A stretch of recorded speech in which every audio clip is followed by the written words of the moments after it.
William's face told the story before anyone said a word. He walked out of a meeting at Clarence House, and the people who watch him constantly, the royal correspondents, the palace observers, the advisors, who have studied his expressions through years of public life, immediately noticed something had changed. Not the composed, measured future king the world usually sees. Something heavier. Something that had not been there when he walked in. For months, the palace has been projecting a very specific image of King Charles. Determined, grace under pressure, powering through his health battle with the same sense of duty that has defined every chapter of his public life. And honestly, that image was working. Public appearances continued. Statements stayed measured. The operation ran smoothly. Nothing to see here. Everything under control. And then this meeting happened. Called together with what insiders describe as unusual urgency. Senior royal advisors in the room. Medical specialists in the room. Prince William in the room. And when it was over, something in the way William carried himself had shifted in a way that people who know him found impossible to ignore. Here is what makes that significant. William has spent years perfecting the composed public face. He is extraordinarily good at it. He grew up inside the most watched family in the world. He learned composure the way most people learn to drive, through necessity and repetition until it became automatic. So when experienced observers who watch him constantly say he looked different coming out of that room, that is not nothing. That is worth paying serious attention to. Welcome to the Marquee Report. This is the story of what that meeting represented, and what it reveals about where the monarchy actually is right now. Let's talk about what made this specific meeting different from the dozens of other meetings that happen inside royal offices every single day, because the distinction matters enormously. The secrecy around it is the first signal. According to reports, aides were told to keep details tightly controlled. Questions went unanswered. Conversations got cut short.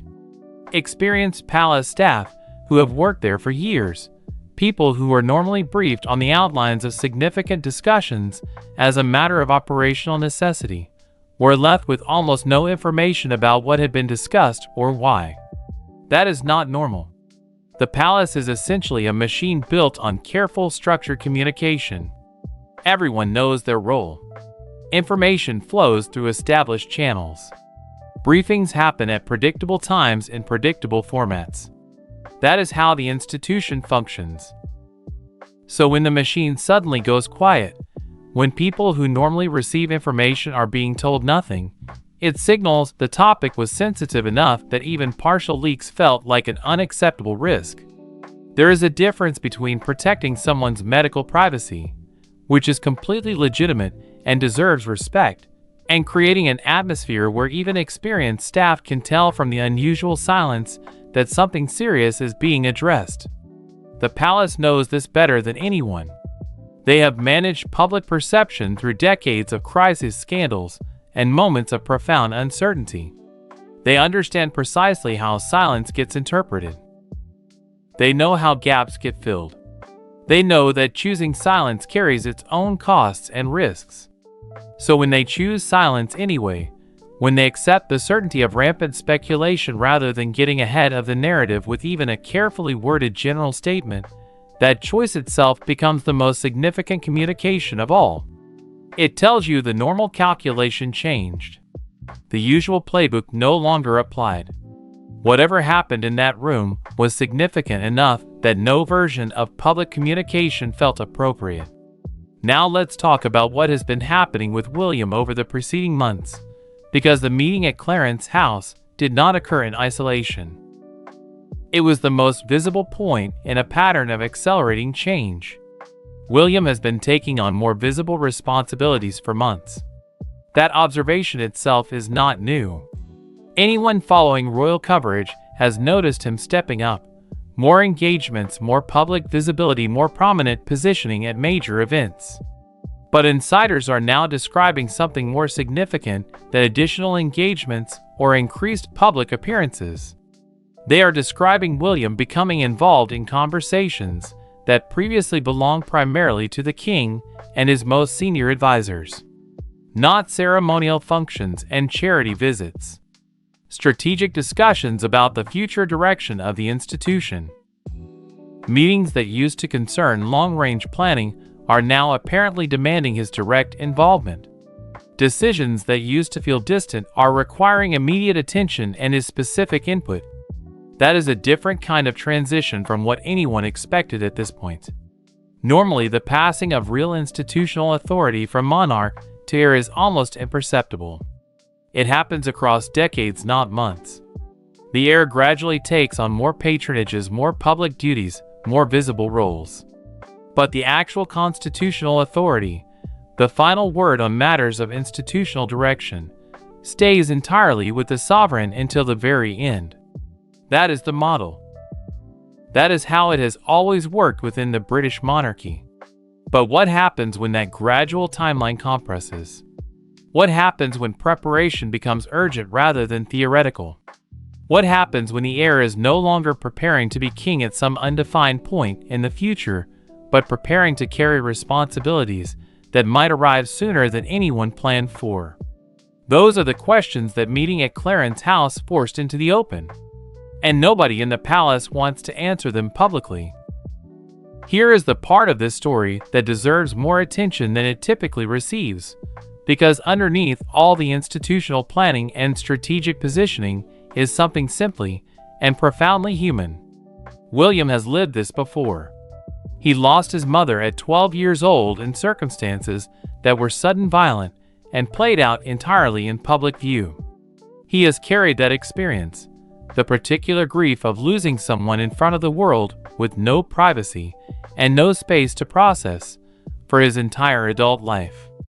That experience shaped him, made him fiercely protective of his own family, made him cautious about media access to his children, made him deeply aware of what it costs to carry private pain under public scrutiny. And now he is facing something different, but equally demanding. Not sudden loss, but prolonged uncertainty. The kind that wears you down gradually over time. The kind that forces you to confront possibilities you would rather not contemplate, while simultaneously maintaining the appearance of complete stability for a watching world. Sources close to the situation describe the atmosphere around William as reflecting both genuine concern for his father as a person and the weight of knowing the institution's stability cannot be left to chance or to hope. Those two realities, son and future king, do not always fit together neatly. Holding both simultaneously requires an extraordinary kind of emotional regulation. Every public appearance William makes right now is a performance of stability that may not reflect what is actually happening internally. Every expression gets analyzed by people searching for clues. Every word choice gets parsed for meaning. There is no off day. No space for looking tired or distracted or worried, even when tired and distracted and worried would be the most honest possible response to what he is navigating. Most people get to process a family health crisis in privacy, with space and time and the ability to simply feel whatever they need to feel. William does not have that. Every moment of composure he maintains is an achievement that most people never recognize as one. Let's talk about Charles directly, because his response to his own health situation has become one of the defining features of his reign, and it is generating genuine concern among the people closest to him. He has maintained an intense and demanding pace despite ongoing treatment. Supporters describe this as inspiring dedication, evidence of the sense of duty that has guided every chapter of his public life. The man waited longer than any heir in modern British history to become king. Decades of preparation, decades of scrutiny, decades of watching while the world changed around him. He finally steps into the chapter history prepared him for, and almost immediately faces a challenge that has nothing to do with politics or ceremony. And his response is simply to continue. That determination is genuinely admirable. It is also reportedly becoming a source of significant concern among those responsible for protecting both the king and the institution he represents. There is a fine line between admirable dedication and dangerous overexertion. And finding that line when you are the monarch is extraordinarily difficult. When every engagement carries symbolic weight. When canceling an appearance is not just a personal decision, but a national one.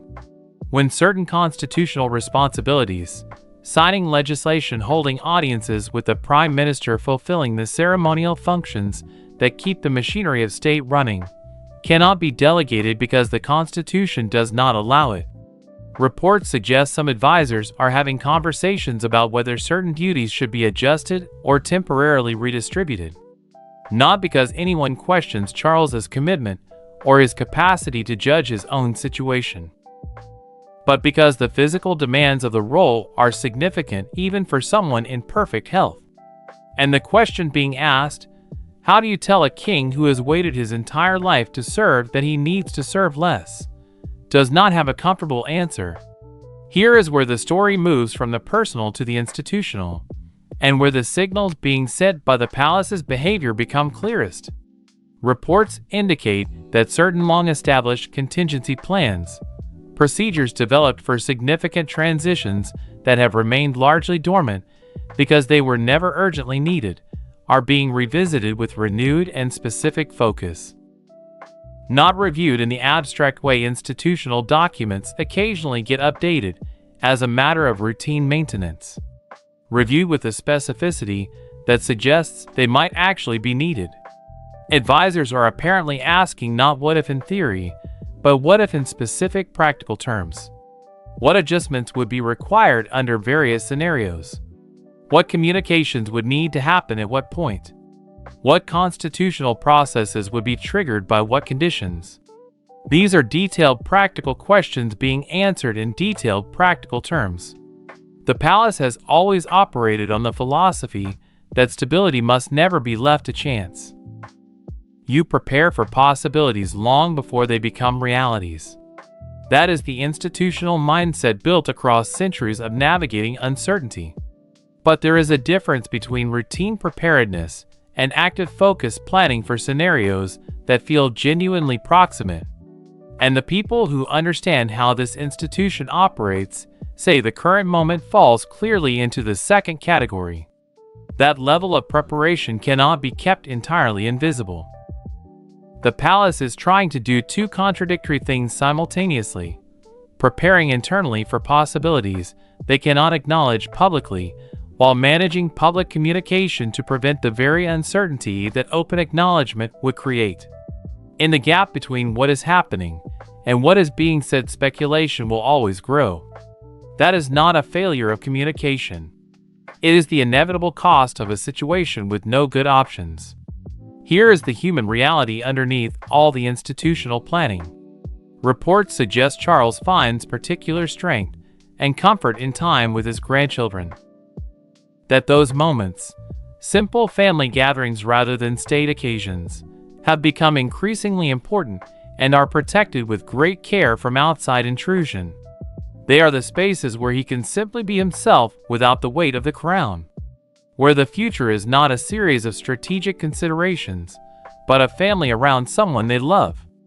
William and Catherine, meanwhile, are navigating the extraordinary alongside the ordinary. Growing public responsibilities and increasing scrutiny alongside the entirely ordinary work of parenthood. School runs, homework, bedtime routines, the small rituals that make children feel secure. Children sense when adults are worried, when routines change, when conversations stop, when they enter a room. William and Catherine know this, and their commitment to maintaining stability for George, Charlotte, and Louis does not pause simply because the broader situation has become more complicated. If anything, it becomes more important precisely because the adults are navigating uncertainty.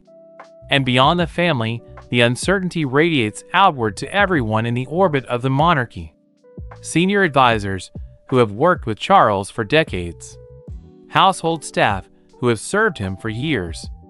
Charitable organizations that depend on royal patronage. Long-serving aides who have traveled with him, advised him, watched him prepare across a lifetime of waiting. These are people with genuine bonds formed over decades of proximity. When they are asked to plan for possibilities they would rather not contemplate, it takes an emotional toll that does not appear in any official palace statement. Here is where everything stands right now. A meeting happened at Clarence House with unusual urgency. Prince William emerged looking different from how he went in. Senior advisors and medical specialists were present. The palace chose silence over communication, accepting the certainty of speculation rather than addressing what was discussed. Contingency plans dormant for years are apparently being reviewed with specific practical focus. Charles continues to insist on maintaining his pace despite concerns from those around him about sustainability. And William is increasingly present in conversations and decisions that represent a different and more urgent kind of preparation than anyone expected at this point. The monarchy has survived for 1,000 years because it plans for what it cannot publicly discuss. Because it prepares for possibilities it cannot acknowledge. Because it maintains stability even when, especially when, stability is the last thing anyone inside those walls actually feels. Whatever is coming, the institution will be ready. William will be ready. The question is whether the public is ready for what the palace's own behavior is already suggesting. The meeting happened. William's face changed when he walked out.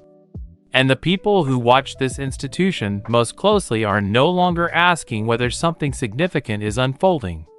They are asking how soon. This has been the Marquee Report. Subscribe and hit the bell so you never miss what comes next. See you on the next one.